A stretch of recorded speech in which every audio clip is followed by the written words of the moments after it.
Good afternoon and welcome to Cinema Smackdown on CJLO 1690 AM. My name is Michael Brody. I'm joined today by Shane Simmons, and I'm watching my microphone sag.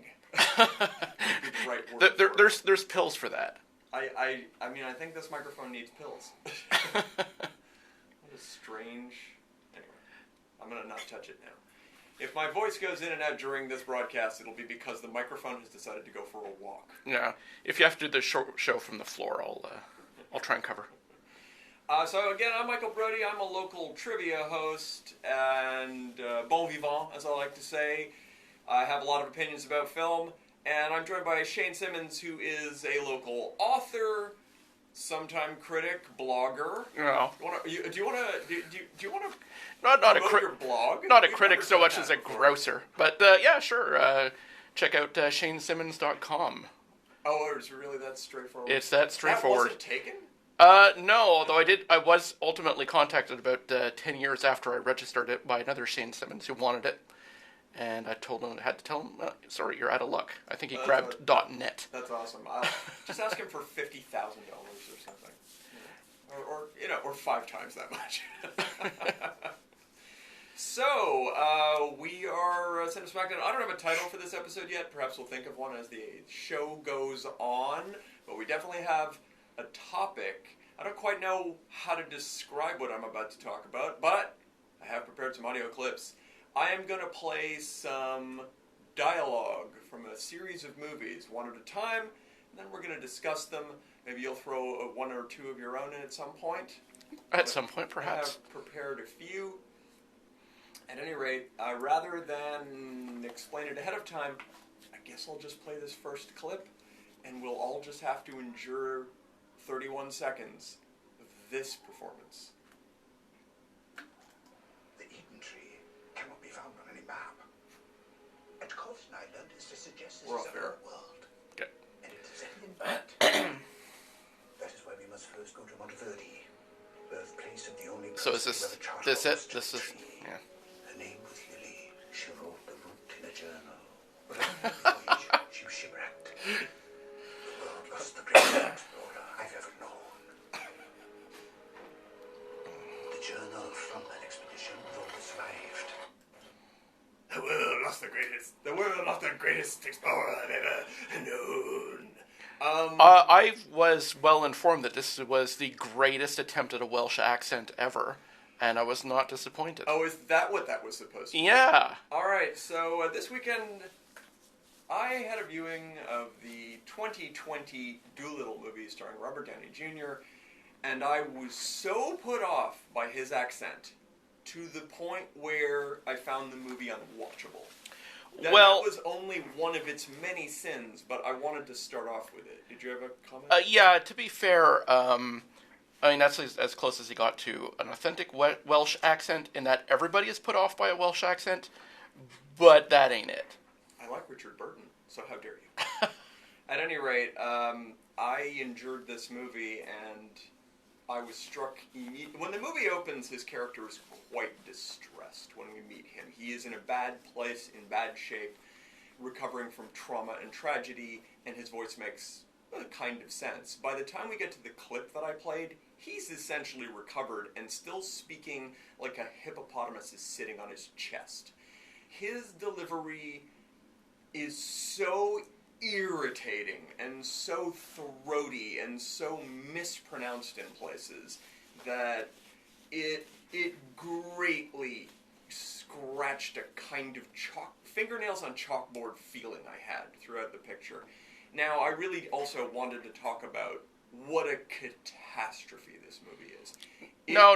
Look, the accent, everyone goes on about the accent, but the film is completely redeemed and saved by dragon flatulence, right?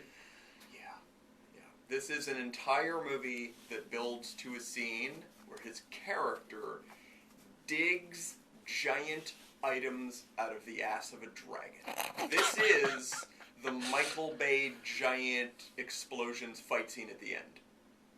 A dragon ass scene.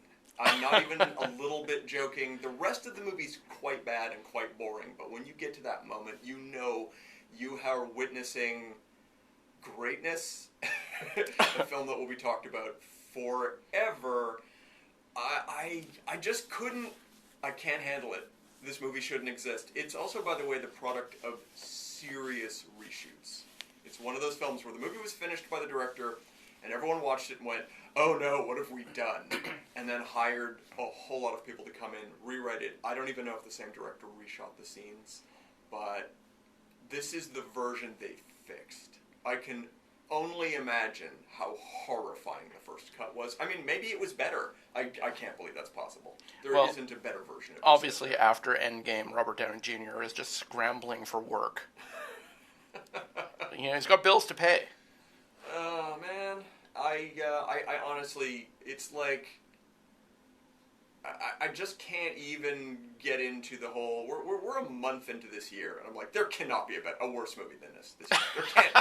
There cannot be a film that's going to make me more upset. Oh, there's always going to be ones that'll challenge. I mean, to be fair, here's the thing. Why did I watch this movie? I mean, it's a children's film. It's not my wheelhouse. It's an insipid children's film. But I watched it because every movie Robert Downey Jr. has made since he came back on the scene with his Avengers run of films, his little other movies have all been wonderful. They've all had, even if the film's garbage, well, I'm not remembering the title, but the movie he made with Zach Galifianakis, where they are essentially remaking Transplants and Automobiles, it's not a good movie, but he's great in it. Every moment Robert Downey Jr. speaks aloud in that film, he's charming, he's interesting, he's full of life.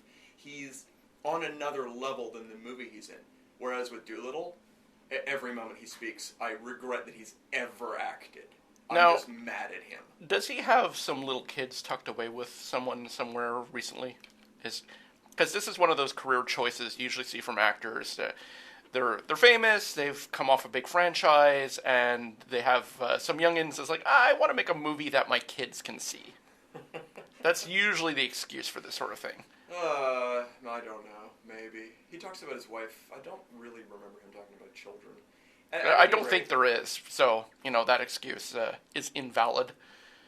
But, there usually has to be some explanation for how we get what was it, Shark Boy and Lava Girl, or Right. Lava Boy and Whale Child. I don't know, whatever it was. That movie introduced the world to Taylor Lautner. I'll have it. And the world has not stopped thanking Robert magical Rodriguez for that one. Miracle. There's so many things to thank him for. Witnessing the Doolittle movie and being so scarred by it made me take a trip down memory lane in terms of actors making very strange vocal choices, all of which, again, I did a lot of research here, all of which are things where I thought, wow, that performance is so out there, either bad or demented. This could have been a career-ending move. So I've assembled a collection of possible career-ending move performances, none of which, these are all super famous people, so none of these killed anyone's career, but it certainly took away a lot of people's faith in people, which I guess we can get into. I'm going to go ahead and play the second clip I have ready, and I actually have two, is the only one where I have two clips for one movie, but they're very different, both delivered by the same actor. Well, let's find out what that is now. One like this, full of voices. Ancestry, howling at you. Libran stories. All voices tied up into one. Tied up into one. One voice different. One voice whispering out there, spying from the dark. That was Tom Hanks speaking the true, which means that's his, I want to say, primary character from the movie Cloud Atlas. The far future, almost castaway version of this person that he is in that movie. Tom Hanks plays multiple roles in the film. So does every actor. There's about a dozen cast members in that movie playing different people throughout millennia, throughout thousands or hundreds or thousands of years. And the actor recurs, looking quite different from scene to scene and spouting different voices. So that was his far future, I have no idea what that's supposed to be, accent. It's just... Well, clearly it's Woody. And he he has a strange dialect in this. Now, here's the thing. I have many clips I'm going to play today, some of which I love, some of which I hate. This is one I like. Even though it's challenging and difficult, I will suggest to anybody, I've recommended Cloud Atlas many times. I think it's a wonderful film. But I will recommend to anyone, if you are watching Cloud Atlas for the first time, turn the subtitles on. You will not understand at least 40% of what the people in the future say. Their dialect is really, really out there. Subtitles will save your first viewing of this movie. So that was Tom Hanks in the far post-apocalyptic future, kind of reminiscing and talking about how bad it gets when certain things come back around. It is pretty muddled, really. Well, that's his dialogue, his vocal choice for that, but I'm going to play a second clip now from this same movie. It wasn't that bad. No. Mr. Huggins should apologize to the trees felled for the making of his bloated autobio novel. 400 vague, glorious pages expire at an ending that is flat and inane beyond belief. Steady now, love. What is a critic but one who reads quickly, arrogantly, but never wisely? So that was Hanks as well in a modern scene in that particular movie in Cloud Atlas. That segment was him reading a book review of his own autobiography. And he plays like I'm going to say a London tough football hooligan type. Or maybe he's supposed to be Irish. I don't remember because that accent's a little out there. But I only hear Cowboy Toy. He is so buried in prosthetics in that sequence. His face is covered by a Halloween fright mask. He's delightful in that scene. But this movie, Cloud Atlas, has haters. And I fully understand why. These clips are not selling me. It's a little crazy. It's a little outrageous. You have to see them in context, obviously, but my point was, neither of these two Tom Hanks performances are good. they're kind of awful, but they're almost, certainly the character you just heard is a parody. I will tell you that if that put you off, that character is in one scene and one scene only. So you can delight in the previous Tom Hanks performance, which will recur throughout the entire film.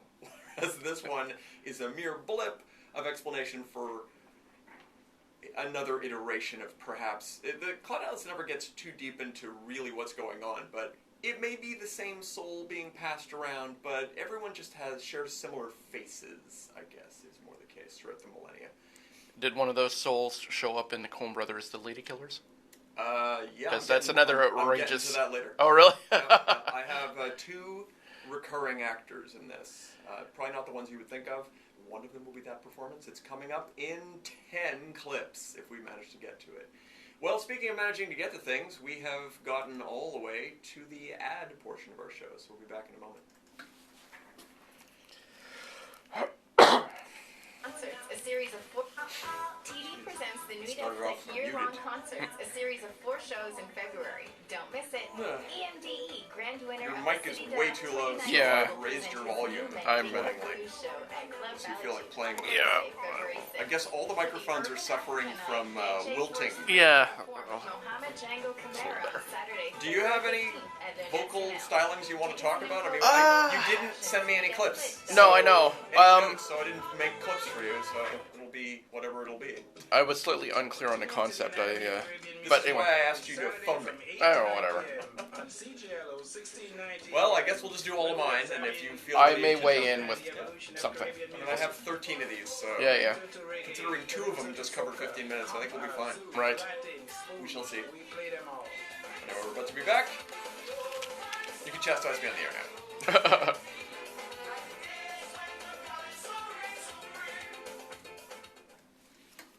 And we're back on CGL 1690 AM.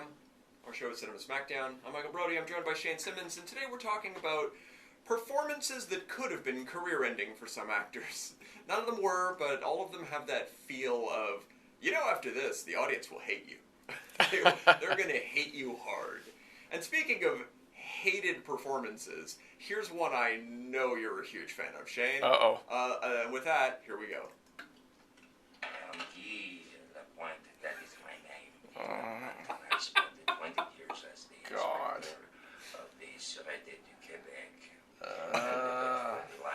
Save it for the air.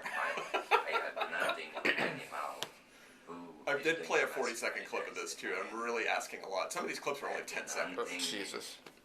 One of my favorites is 14 seconds, and I wish it was a whole minute. But I couldn't cut it. Too much swearing. Okay. Made of the flesh.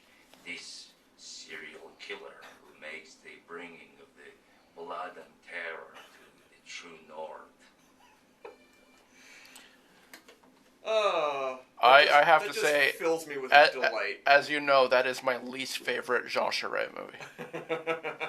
So, what we were just subjected to was an uncredited, because he's a little hard to make out in this movie. And hopefully he's ashamed of this. No, he's so happy with it. An uncredited Johnny Depp performance in the Kevin Smith masterpiece, Tusk. Now, again... You know, hearing that again, it just makes me side with Amber Heard. I just, after that performance, I want to beat the crap out of him, too. Sure, because that's what that argument was about. At any rate, the movie Tusk is a very challenging film for even the viewer with the strongest of stomachs. It is an oddball movie that I reluctantly love. But if you were to tell me, anyone that is, they hate this movie with a fiery passion of 1,000 suns burning out, I fully understand. It is so full of terrible ideas. The funny thing is, I like the parts that most people would hate. And the long monologue. Mostly the bizarro torture porn aspect of the film. Okay. I thought that you were a little put off even by that. So No, nice. I enjoy that. Unfortunately, it's in this film, which is a Kevin Smith film, and therefore filled with idiotic comedy. Right. I am quite a fan of Tusk. It has no end of problems. And yet, the weirdness of the premise mixed with the Michael Parks performance mixed with the Johnny Depp performance, which I loved. Now, did I love it because it's one of the worst performances I've ever seen? Maybe. I don't know why I so enjoyed his terrible, not at all Quebecois accent. You know, at least there's a recognizable attempt at a Quebecois accent. Unlike a number of other American films when they have scenes that take place in Montreal or Quebec in general, and they go, well, French accent, right? And then they give a Parisian accent. Rosanna Arquette in Yes. The Whole Nine Yards is quite weird. Jean-Claude Van Damme in one of the many movies in which he's referenced as being from Quebec for some reason, as opposed to... Because Belgium, Quebec, whatever, close enough. Isn't there a Belgium, Quebec? There must be. So that was Johnny Depp in Tusk. That definitely could have been... I would actually say I didn't make a list of his films, but that is probably right at the point where the entire movie-going audience sort of fell out of love with him. He really was the darling who could do no wrong for about 20 years. Yeah. He was in a lot of films nobody cared about, but he still had so much support. It was right around his fourth Pirates of the Caribbean movie that people just were like, I think I've had it with this guy. And it's a sentiment that's Who knew that drunken Keith Richards' voice would ever wear thin on people's nerves? I will mention, just for the sake of mentioning it, that Johnny Depp was in a new movie this year, which was a tiny film that only, I think, went straight to VOD, called The Professor, which is shockingly, it's a nice, competent little film. He's downplayed throughout the movie. It's one of those movies where someone comes face to face with their own mortality, and it's how he reacts to it, which is, at first, with that big, well, if I'm gonna die, I'm gonna do all those things I was, blah, blah, blah, big ideas film, but it quietly becomes a movie about dignity, and just being a good, not necessarily a good person, but living a more introspective and well-balanced life. I really, really enjoyed it in the end. Well, yeah, very occasionally he'll do a role that is relatively straight. But I know actors who absolutely despise Johnny Depp just because he's become famous for these over-the-top cartoony performances. Now, I actually sat one of these actors down in front of Tusk because he's buried under prosthetics as well, so he's not instantly recognizable as Johnny Depp, and of course he's doing that voice. And I asked her, tell me who this is. And she watched that scene, and that scene goes on and on and on. It's about 5 minutes of this. And she finally said, Johnny Depp? Now, she's met Johnny Depp. She had dinner with him. And To be fair, he was wearing the same prosthetics that night. By the way, I love this part of the story of Tusk. Johnny Depp showed up on set with those prosthetics unasked. He did not get these prosthetics from Kevin Smith's people. Did he bring the beret? I believe he was fully responsible for what he is in that movie. Because if you're French, you wear a beret, right? So right, Americans? This is what is worth knowing about Johnny Depp's performance in Tusk and his look. When Kevin Smith first saw the makeup, he said, "I really like how weird it is, but we're going to have a problem. If I don't like this just right, your nose is going to look like a penis." Because he had a big prosthetic nose on. And Depp said, "No, that's the point. Light it that way. I want it to look like a giant penis nose. I want to look like Gerard Depardieu." And so, yes, that was our exciting Johnny Depp clip from Tusk. Again, that's a movie I liked. Let's move on to another clip that perhaps I have a different thought on. I will make you no promises save one. That if you truly believe in your hearts that you are free, then I say we can win. They got armor. They got armor, Paul? Even this boy can be taught to find the difference in every suit of armor. There is something just so perfect about the way he has no accent whatsoever until he says, suit of armor. Armor. And so that was Kevin Costner in Robin Hood, Prince of Thieves, giving what is well known to be one of the poorest line readings of all time in terms of accents. The astonishing thing about Robin Hood, Prince of Thieves, and I have read about the backstory of this, is that when they started shooting the movie, Costner was dedicated to the idea of trying to do a British accent. So the first chunk of the movie has him doing a pretty terrible but continuous British accent. And while they were shooting the film, they got about 4 weeks into production, and they were watching dailies, and they said, you know, the whole thing about Costner, at that point he was quite big. They said, he's not charming in this. The charm's not coming through the voice. And so they dropped the accent and said, listen, we don't have time to do anything about this right now. Drop the accent, do the rest of the movie in your normal voice, and we'll loop half of it later. We don't know which half we're going to loop. It might be the first half, it might be the second half. We haven't decided yet. Then the movie got rushed to a release date, and they didn't fix it. So for half that movie, he's doing a bad British accent, and the other half, he sounds like the guy in Bull Durham. And it is weird and off-putting, and it never works. I kind of like this movie, but it is a very bad film. To be fair, Morgan Freeman's doing a better British accent in that film, and he's not playing British. Even Alan Rickman sounds like he's in the wrong country. There's something... can't quite shake his Gruberisms in this one. Yeah, it's... I don't really know what else to say about it. It is one of the most widely known to be terrible performances. And why does the King of England sound like a Scotsman? And the weirdest part is the King of England is played by a previous Robin Hood. So that's true. That's even weirder. Yep. If only they had gotten Catherine. It's Audrey Hepburn to pop in for this one. I think she was still alive when this movie came out, too. Oh, yeah. In the last years of her existence. That would have been a very interesting cameo had they both been there. Well, it's not too late for Sean Connery to play Robin Hood yet again. Oh, I can't wait. That's definitely going to go well. I think that'll be right after he repeats his Highlander performance. I think he'll get around to that one first.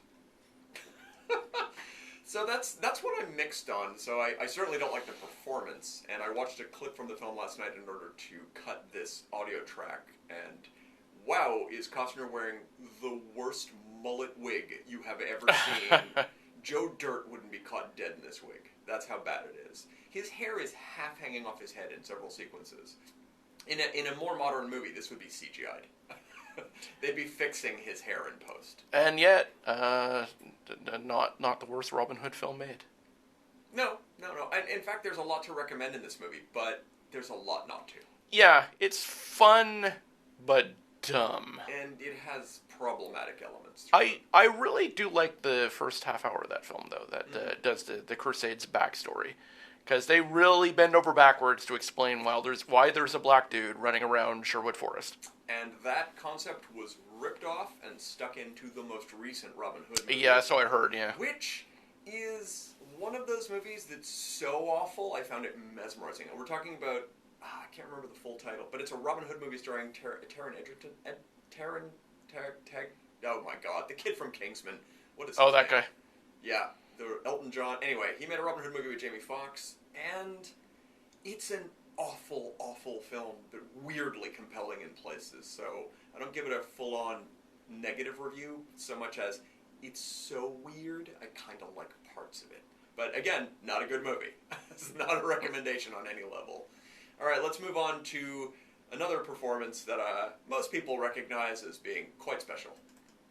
I don't pass a miss alive. I've lived a small life. I know we miss a thing. I know it's small. The expression on your face is priceless. No. Loved ones. Jay. Nicole. This is going to be tricky to not come off as a bastard with.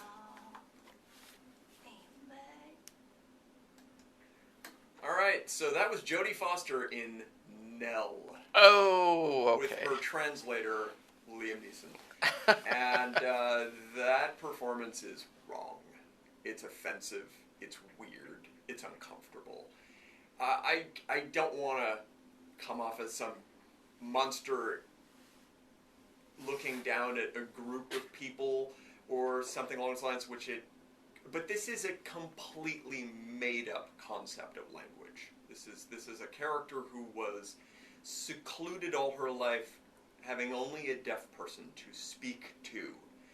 And this is the language skills she developed. And the movie is really emotionally wrong-headed. It's hard Well, to how watch. dare they not cast someone who actually has that as a life experience background?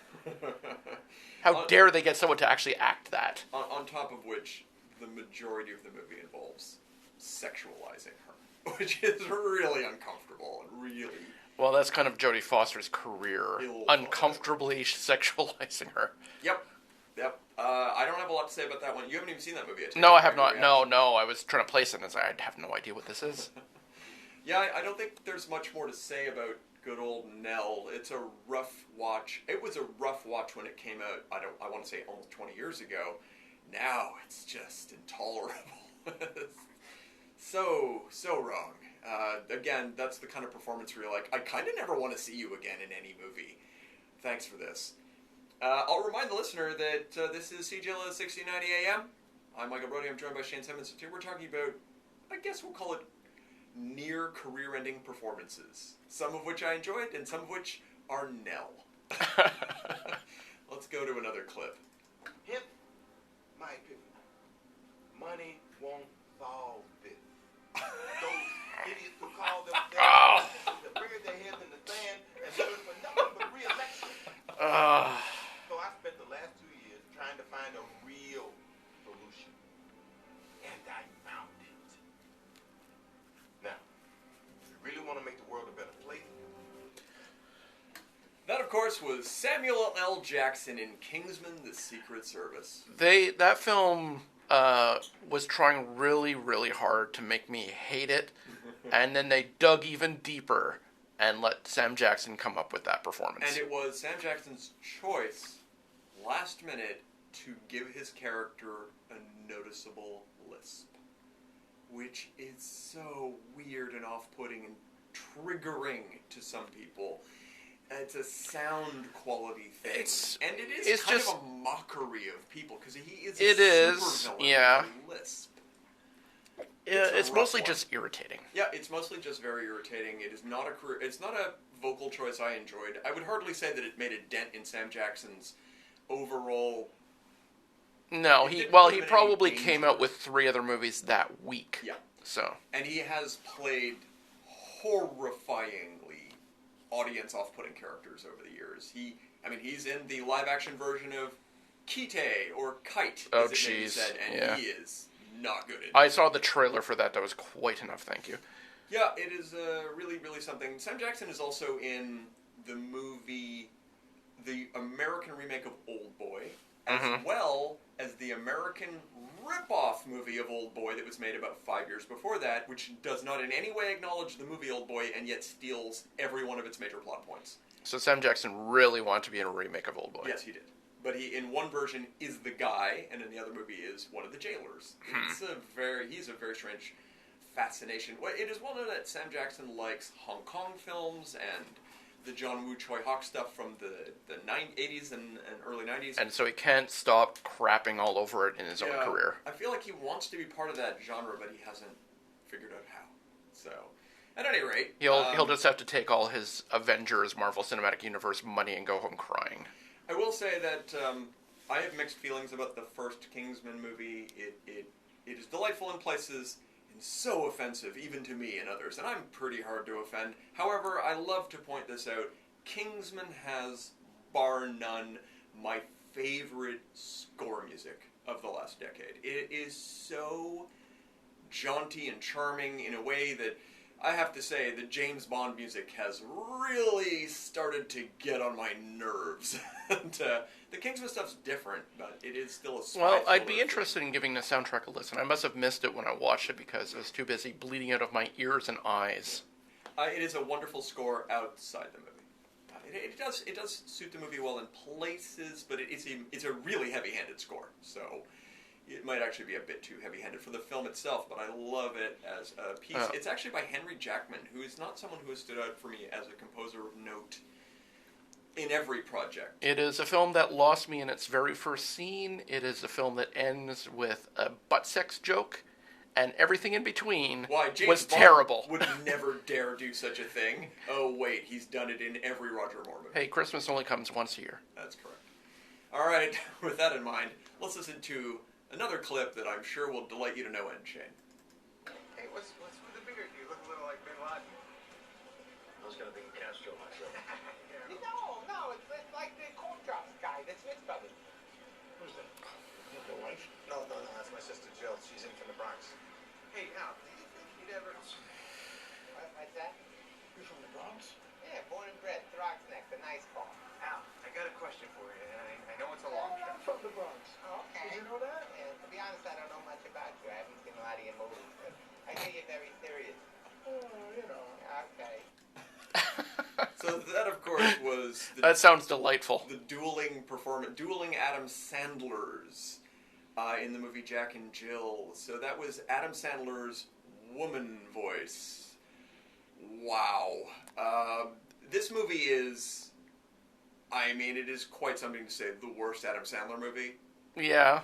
Considering he made the Also the worst Al ridiculous Pacino Six. movie. So. Well, we're going to get to that in a moment. But first, I just wanted to remark on the Sandler part of this. I mean, he's so repellent in this film, playing a woman who, weirdly, the movie tries to paint as attractive. Which is just, don't do that. Don't show me Adam Sandler in a bad wig and say, have other characters remark that she looks good. Everybody should be deeply uncomfortable in every scene. But no, we just, no, that's an attractive woman. That's Tony Curtis in every... Another delightfully attractive performance. Well, rather more of a looker than Adam Sandler in a wig. Well, the real problem with Jack and Jill, as bad a movie it is, as toilet humory as it is the fact that Al Pacino plays himself in the movie as Al Pacino falling in love with a girl version of Adam Sandler. How could you not? Immediately smitten by her and chases her throughout the movie, trying to hump her leg at every point. Pacino gives a career-low performance like no other. Well, he was seeing what De Niro's been doing lately and said, I can go lower than that. He did. He succeeded. The movie actually has a clip online that you can watch of Al Pacino watching the finished film for the first time, turning to Sandler and saying, "You must burn this film. No one can ever see this." Which is, it was a promo done for the movie itself. Mm-hmm. And it's so on the nose. It's so correct. You really want Pacino to disavow anything to do with this. It's a rough movie. The premise, by the way, I'll quickly mention, is that the male Adam Sandler character wants to hire Al Pacino, the actor, to appear in commercials for, I want to say, is is it Dunkin' Donuts? I think it might be that. It's an American Yeah, chain. I've seen enough clips that I think that's something like that. The film does, in fact, end with an Al Pacino 2-minute commercial for this product, and it's singing it too. It's staggeringly offensive. Just in that, wow, that really is the product, and it really is him promoting it creepily. An amazing hardcore misfire film. But on the Adam Sandler front, the infuriating thing about him is that every 10 or 15 years he'll do a Punch Drunk Love or an Uncut Gems. So he knows better. He is able, once a generation, to pick out a good role for himself and do an amazing job. He also, how do I put it? He also knows where the money is. He just re-upped with Netflix for another $100 million or $200 million. So, he's no fool. Fair enough, but at what point do you go, you know what, I have enough money, now from now on I'm just going to do stuff of the caliber of Uncut Gems? Yeah, nah. He's got some grown-up sequels to make. Of course. Which leads us to our next clip of an actor we've all kind of watched grow up. So let's catch him back around 1999. This is a very short clip. I didn't realize until I went through the movie trying to find audio from it that his character barely speaks more than a single line of dialogue at a time, but the performance is so labored. His choice in this is astonishingly bad. Here we go. That's me. You're not dead, you're just a kid in a suit. The suit came with the body I took. Let me ask your opinion. Do I blend in? So that was Brad Pitt in Meet Joe Black. Finding a longer clip of him speaking was nearly impossible. But his delivery in this, his vocal choices, do I blend in? He pronounces that word like Christopher Lee in a Dracula movie. That's not a good thing in a movie like Meet Joe Black. He has a strange, syllable-specific performance in this where he just numbly pronounces the words. Here's the thing, this movie is very famous for one other moment I did not, in the end, choose a clip from because it was impossible to cut properly. He plays an incarnation of Death who takes human form and wanders around hanging out with Anthony Hopkins. In a remake of Death Takes a Holiday. Who introduces him to wonderful things like peanut butter and kind of offers him his daughter. Just super creepy. At any rate, at one point in the film, the Death character played by Pitt is in a hospital for one scene and runs into a Jamaican woman and immediately begins speaking to her in a Jamaican accent. And Brad Pitt does this Jamaican accent. It's kind of offensive. The whole sequence is... It's hard to say. He's not awful in his performance, but it just feels ill-conceived. At any rate, this was a movie that... I much prefer his Italian accent from Inglourious Basterds. Oh, that was kind of fun. Arrivederci. I like to take the opportunity to point out that despite his many accolades, Brad Pitt is not a good actor. He is not the kind of actor who, when he gets on screen, you just get angry at him. But there's no subtlety in his work. He has a pronunciation problem in general that will haunt him in every movie. There's a moment in every film I've ever seen with Brad Pitt where he says something and I go, wow, cue card much? You're just reading those words without being in the moment. There's several moments like that in Fight Club where he just says something and you go, oh, you're not a great actor. And it happens once or twice in the movie Seven. Particularly, I remember the line reading where he says, he's a nutbag! It just feels wrong. There's something about it. Don't get me wrong, though. I like Brad Pitt. I'm a fan. Yeah, it took him years, but he won me over big. Much like Robert Pattinson, I am now kind of committed to watching whatever he does, just in case. And he keeps rewarding me. Pitt has and he keeps picking interesting films to be in. So. Yeah, both those guys. And they both do the occasional, not a great idea for your career movie, which is interesting. Meet Joe Black was a film that was loathed upon release, and for good reason.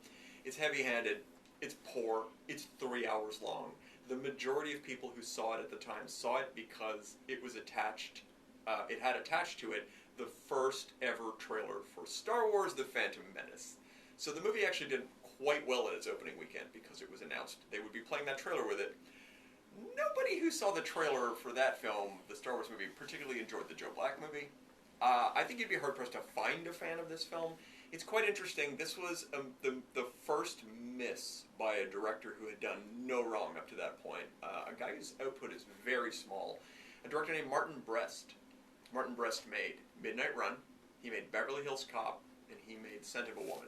Now, you can start to see the cracks in the film when you see Scent of a Woman, because again, Scent of the Woman, heavy-handed. The film that ruined Al Pacino's accent for all time. Yeah, he kind of became that guy after that. Much like Andres Clay became the Dice Man after years and years of performing that character. Al Pacino has kind of become that drill sergeant in real life. Mm-hmm. But Martin Brest made, following Scent of a Woman, he did Meet Joe Black, and following that, he did Geely. Oh dear. And Geely is an amazing wronghead. I could have actually pulled audio clips from that because everyone's performance in that is terrible Jersey accents. Gobble gobble. It is an amazingly bad film that is so worth having witnessed and reading the history of, because the movie Geely is wildly recut. And another bad Pacino. That's right. Low light. I like all the weird cameos in Geely. I actually I hate to put it out there, but I like the movie Geely. But you cannot watch that movie, the movie that exists on DVD, from start to finish and think it made any sense. It's incredibly wrong-headed. It is rescored with happy music during sequences in which characters are in emotional turmoil. And you're watching the movie going, what's going on here? This is not the director putting this music in. It makes no sense. Yeah, there's a lot of tampering with the film in the editing room and in the sound mixing room. It is a bad film, but it is notoriously crapped upon because people were reviewing the relationship, the Bennifer relationship, rather than the film itself. Right. All right, well, we're going to take a quick break, and we'll be back with a couple more possible career-destroying performances after these messages. Trombonist Audrey Ochoa has achieved the ideal. Someone just RSVP'd to my show. Hooray. With playful liberation. After two It's been a weird week. international Not many people. albums, Chronograph Records gives you her most ambitious project. All right, thanks for indulging me on this. Yeah, no problem. Audrey Ochoa combines strings, horns, and a rhythm section with electronic remixes and chamber music, boldly fused with Latin and contemporary That's right. I jazz. actually had more to say about Kit. We'll come back to him for a All right, second. sure. Just one more. It's another thought about. He did a bunch of movies in one period right after this. Okay. Interesting. I forgot I had actually written it down. Why, yes, I am strong. Hey, Big Pete, are you strong? I am What is this? strong. How about you, Jerry? Super strong. Gundam Seed Destiny? For strongest. We are Oh, it's strong like together. bad anime voices. What? Tune in to Audio Pen Pals every second Friday from 4 to 5 Every p.m. second Friday. Wow, way to commit. Get your dose of news and commentary. Let's not mention that on the air. Differently in the community. We are back on CHL at 1690 AM. I'm Michael Brody. Our show is called Cinema Smackdown. I'm joined by Shane Simmons. We're talking about audio choices, vocal performances by stars that could have been career-ending based on just how weird or bad they are. And I was just talking about Brad Pitt's choices specifically in the movie Meet Joe Black, but I forgot I actually wanted to mention some of his other work. During the same period of time as Meet Joe Black, in the couple years before and a couple years after, he released 4 movies, all of which have very, very questionable performances. So I'll mention his Irish accent in The Devil's Own, which works, but also is a little in the off-putting. It's so method and in character, almost to the point where it feels fake. He probably did a great job, and yet it's you know who you're looking at, so it's a little... I feel the same way about Meryl Streep sometimes. It's like, I know you so well, it's weird to see you try to do this accent. Yeah, she became accent lady, and she's a little too go-to for every time we need to do it. She's a little overpraised as far as... Sure. I mean, and there are great performances, but like her, just as an example, her performance in Bridges of Madison County, it's unwatchable. just because she decided to do a weird Italian accent in that movie. I hope I'm remembering that right. I haven't seen that movie since it first came out. But I remember thinking, yeah, the whole movie is based around the idea that these two characters have chemistry, and they don't. And her voice is a big part of it. At least she's not singing ABBA songs in that one. I'm fine with that movie. I didn't like that movie, but I saw it and I was like, yeah, this is what it should be. It didn't feel like it was the wrong movie or anything, and she's fine in it. The only problem with the ABBA movie is she's quite a bit older than the character she's playing. And that's a little odd. Just that. It's just a little. It feels... Come on, this is my my daughter when I had when I was 50. Yeah, it's close to that. It feels that way. So Pitt made The Devil's Own. He also made 7 Years in Tibet, where he has a very questionable accent. I cannot speak to its authenticity, but it really seemed like Brad Pitt not quite acting correctly in a movie. And finally, I will bring up a performance, generally speaking. It's not so much about what he did with his voice, but just his performance overall. I hated this performance. It's widely praised. And I was just angry at him when I saw this film. This is before he made movies I liked. So, this was Brad Pitt in 12 Monkeys. Which people love. People do love that, and he's a bit cartoony. I find it an intolerable performance. And he made the choice of wearing a contact lens that gives him crossed eyes. Right. And it's just annoying. I agree with you on that one. That period, I like 12 Monkeys very much, but Brad Pitt in it, that was prior to him winning me over. Yeah. That was I don't like this guy very much. Right. Yeah, I was in the same boat. All right. Well, let's move on to another vocal performance that all right. There's just no way around this one. I'm just gonna play it. Dryland? I know where it is. You know where Dryland is. I think you know what film this is. And we're going?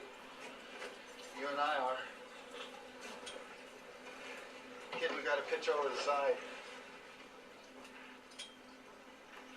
What? My boat's tore up. I'm taking on water.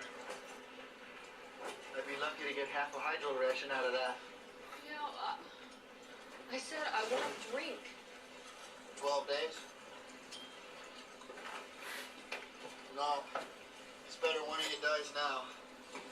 Both of you die slow. Wait. You saved your life. We got you out. No, you got me out so you could get out. Read. All right, so that was Kevin Costner. To be fair, he's trying to talk through his gills. In Waterworld. I am a pro-Waterworld person. As am I. Quite like this terrible, terrible movie. I will fully acknowledge its awfulness, and yet I have to point out that Costner made the same choice Tom Hanks did for the post-apocalyptic voice. It's just something. He has an accent. What accent that is, I don't know. It's a little all over the place. It's a strange one. It's a little hard to get behind. I don't like it when Kevin Costner does accents. His southern accent in JFK is a little rough too, just to point that out. All right, we're running low on time. I'm going to quickly jump to the next one, and then we have to get to our grand finale one, which everyone will agree is the most important accent person. But before that, one you brought up earlier in a sneak preview. Here we go. Well, what about all that money? Oh. The money. Well, the money is Mr. Pancake's. That's right. Who only just remortgaged his home in order to raise the money for a surgical procedure that will correct the wandering eye of his common-law wife, Mountain Water, who suffers from strabismus and a general curdling of the vitreous jelly. Mr. Pancake is an ardent foe of the Federal Reserve, and is in fact one of those eccentrics one often reads about, hoarding his entire life savings, in Mr. Pancake's case, in a hefty bag that is his constant companion. That, of course, was Tom Hanks again in The Lady Killers. What an authentic Southern gentleman. He plays some bizarro cross between Edgar Allan Poe and Colonel Sanders with the dirtiest teeth you've ever seen. It is rare for the Coen brothers to try my patience like this film did. I have rarely had this experience where I've enjoyed a movie this much only to never meet a single human being who could even tolerate it. It is arguably their most hated film outside of Intolerable Cruelty. Yeah, and they made those back to back too. And it was a dark period in their career. I don't like Intolerable Cruelty, but I was quite taken with this oddball fable, which, like every Coen Brothers movie, is always worth a second viewing, if only to listen to the structured dialogue. Everything everybody says in this movie is interesting, layered, sort of rhythmic, but I get it. A lot of these performances are rough. Hanks is really up there. But let's be clear, the Tom Hanks performance is a miracle of beauty for your ears compared to the Marlon Wayans performance that makes everyone angry. And I actually really liked his performance too. No, I'm a fan of the original Lady Killers, and watching Tom Hanks take over the Alec Guinness role, but in this very Americanized, by way of Preston Sturges, odd mix of styles that they decided to go with in this film, and it was just mostly upsetting and irritating for me. And no, I have not given it a second look, so maybe one day. It's always worth a chance. I mean, there's plenty of Coen Brothers movies I don't like that I've all watched more than once. But this one won me over immediately. I like its structure. It's a ridiculous film. But everything you just said about by way of Preston Sturges, etc., it was like, but those all sound like praise words. It does, because I'm also a big Preston Sturges fan. But I totally agree this is a mixed bag movie, no question, but it really has a lot of hate behind it. At any rate, let's get to our last clip, which will definitely fill us with plenty of information that we can chat about for an entire other show if we felt like it. But Alva, that doesn't mean we're going to stop trying to do the best damn job we can. The work's not just going to go away, Alva. It never just goes away. That goddamn contract is somewhere. Oh man, I wish I could have cut a longer clip from this movie, but there was so much swearing in it that I had to stop there. That, of course, was Nicolas Cage in, bar none, his greatest, most demented performance. Yep. Which is called Vampire's Kiss. Now, I could talk at length about Vampire's Kiss because, dialect-wise, here's the thing about this movie. Vampire's Kiss, he does multiple voices, and that's never explained in the film. He does different kinds of voices in the movie. He is a business executive guy who speaks differently in different scenes. In some scenes, he has a European accent. In other scenes, he has a California accent. He doesn't do either of them particularly well. They don't make a lot of sense. But I only found out about this listening to the audio commentary for Vampire's Kiss. He said, oh yeah, my character's really pretentious, so when he's with people he's trying to impress, he does a European accent that he's invented. That's not in the movie. It is not explained in the film. It does add a nice layer once you know it, but you feel like they kind of should have gotten there in the film itself to make it clear why he sounds like a completely different person scene to scene. Well, this film is like someone saw George Romero's Martin, which is a movie about a guy who thinks he's a vampire. Mm-hmm. And they said, you know what this needs? It needs Nicolas Cage turned up to 11 and then multiplied by 10. I'd go with 11-teen, yeah. Yeah. Here's the thing, Vampire's Kiss is an amazing film. It's super weird. It makes a David Lynch movie seem commonplace in comparison. But I do love it. I've watched it several times. It is incredibly abusive on a number of levels. Mm-hmm. But Cage is fully unhinged in this movie, making great weird vampire faces throughout the film. And, yelling and screaming the most wonderful, strange performances. I have not seen it in years. You're making me want to see it again. I need a refresher. You should definitely foist it on your movie night crowd. Yeah, it's a wonderful, crazy movie. With a fantastic climax. It's one of those movies that is a polarizing, where the story goes will make a lot of people upset. And it is also the film that showed you this is where Nicolas Cage's career is going. Yeah. I mean, I wish it was still there. He's rarely giving that kind of... Yeah, he's not that crazy, but... it's certainly weird. It's no Mandy. I like him in Mandy. He's odd. He's very odd in that film. I don't love that. Here's the thing about Mandy. I don't really like it, but I loved it compared to you. I still recommend it to people as you know, you should try this one. It's certainly not just doing the same old thing. No, it sure isn't doing that, no. I wanted to mention one other Nicolas Cage performance, which is shocking to me in that I have never read a single comment referencing what is going on in this movie. I may have mentioned this on the air like 2 years ago. There is a movie with Nicolas Cage called Bangkok Dangerous. Ah, yes. And it is a remake. Yep. And the original film has a story point in it, which is a major plot element of the film, which is removed from the Nicolas Cage movie. Here's the thing. It's removed out loud. It is not removed visually. So when you see the Nicolas Cage version of Bangkok Dangerous, something should become very apparent to the viewer that is never addressed in the movie and actually goes away in the final act. It is super strange. I'll start off by mentioning that in the Cage movie, it opens with him in a number of scenes in a montage sequence, one of which is him in a bell tower taking aim with a sniper rifle and murdering somebody. And when the camera cuts to the front shot of it, you realize that the bell is actually ringing behind him. This is a giant bell tower bell, and he's not reacting to it. And the sound isn't there. And as the movie goes on, his performance is strange. He doesn't really address people properly in certain sequences. You'll notice that whenever he's not looking at someone, he's not paying attention to them. And it occurred to me to check out the original and realize, in the original, the hitman is deaf. Yep. In the remake, they never tell you he's deaf. They never acknowledge it.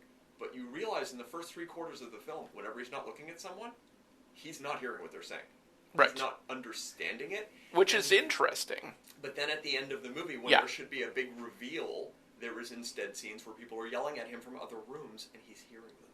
So there was a change made. Yeah, there was a decision made somewhere along the way. We are completely out of time. I'm glad I noticed this before we got stuck going over. But that has been our little show about strange performances that could have been career-ending. None of which were, but all of which could have. Well, we'll see if Robert Downey Jr. is done. I'd say he's rich enough to, create his own country at this point. At any rate, I've been Michael Brody. I've been joined by Shane Simmons. This has been Cinema Smackdown. You've been listening to CJLO 1690 AM. We're out of here for now, and we'll be back next week, possibly with some post-Oscar thoughts. You never know. We'll see you then. That's that. Oh. Oscars is this week, is it? It's tonight. Tonight. Oh. Yeah, I care. That's how much. I care almost as much as you. Yeah. In Montreal. Last year was the first year I didn't watch. I did what I did for the last couple of years last year, but with even less interest. I grabbed a torrent of it when it was done, or whatever file, and watched it with no commercials and skipped every speech. Hey guys, So I saw the entire Oscars in 25 minutes. I was tempted to do that last year and realized, you know what, I don't care. No, it's fine. I mean, I would have let you know had there been a La La Land level thing worth seeing. It used to be my film nerd Christmas, and now it's just boring. Well, we'll see. Can't take it As anymore. you know, there are movies that are up for awards this year that are triggering for me. I'm actually really upset at the thought that in the future people will be like, Best Picture, blank. I'm like, Yeah, but when Adam Sandler wins by write-in, it'll be great. That would have been interesting. The only movie I'm rooting for to win, and not because I liked it, but because if it wins, at least no one will be awful about it, is Parasite. Parasite is that dark horse, could take everything, and I hope it does. Mm-hmm. And I didn't like the film. Yeah. But it wasn't heavy-handed in the way that there was something else this year that was more heavy-handed. Although Parasite's